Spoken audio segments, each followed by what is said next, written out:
and stroke them while sitting in the green tub chair there at the back and seeing his patients. Is that where he would have sat when Yes. he was seeing a patient? Yes. So Freud would have sat there to allow the process of free association to happen more naturally. So that patients wouldn't, I mean, I don't know if anyone has been in therapy themselves. I can tell you that it's a completely different experience the moment you lie on that couch and not under the quite judgmental look of your analyst. So I think that was the idea. As I mentioned earlier, when Freud arrived here, he was very in the room. It would have been placed here, looking out in the garden. The curtains weren't there at that point. Obviously, they're here for conservation purposes. And he passed away here in the study, surrounded by all of his antiquities. Generally, I find quite interesting that objects relating to death are very, very obvious and have a very strong presence in the room. For example, the moment you enter as a patient, you have these lovely coffin masks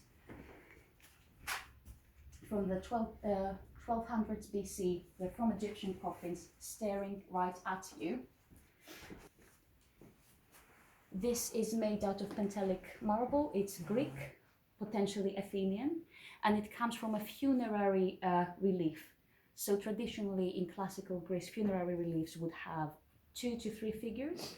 One of them would be the deceased person, and the other 1 or 2 would be the relatives saying goodbye. And what I find quite special about this object is that we cannot know, there's no way of knowing at the moment whether this woman is the deceased or the one saying goodbye. Of Freud, it was made by Croatian sculptor Oscar Niemann in 1931. Yes, 1931. So Oscar Niemann started out as a young artist in the 1920s. He started reading Freud in German. He had moved to Vienna at that time. He was very fascinated, and he put his mutual connection, psychoanalyst Paul Federn, to put a good word in with Freud in order to be able to make his portrait. Freud, according to Niemann, was not very keen on having his portrait made, though as you explore the rest of the house, you will happen upon a couple of portraits, I have to say, and denied him at the time. But later on in the 1930s,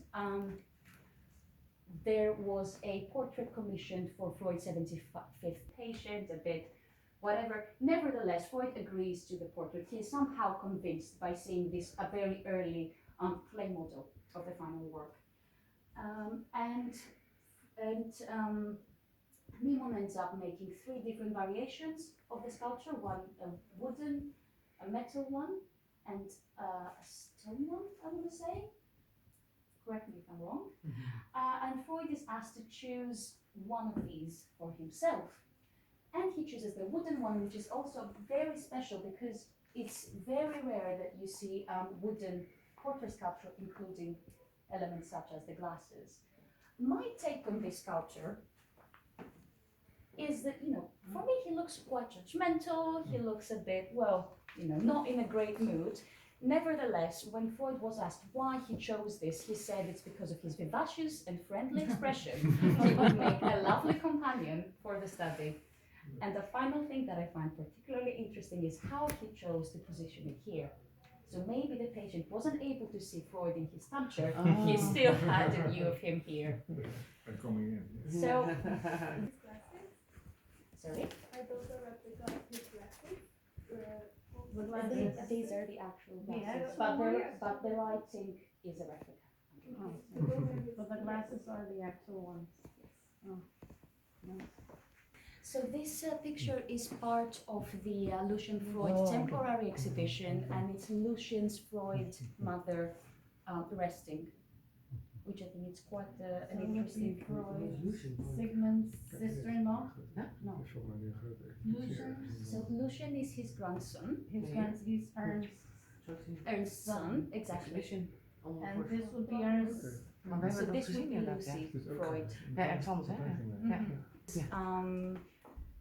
An image of Dr. Sarko giving a lecture. Oh, this is original? Oh, yeah, yeah. Yes, and yes, yes, yes. Yeah. I know. This is the couch, and even in his last year here, he continued to see patients as well. Is this couch actually moved from Vienna to London?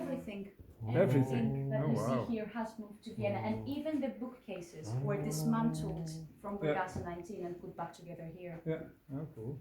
The housekeeper's story is sad though. A lot, and There's A lot picture of of him right there correspondence as well at the back, which letters, is signed sí. by him. y Sarko pensaba en estas teorías, las conversaba con Freud y Freud las desarrollaba, pero dice que muchas eran originales de Sarko. Charcot, el francés. Sí, Creo que Charcot, francés, yeah. sí.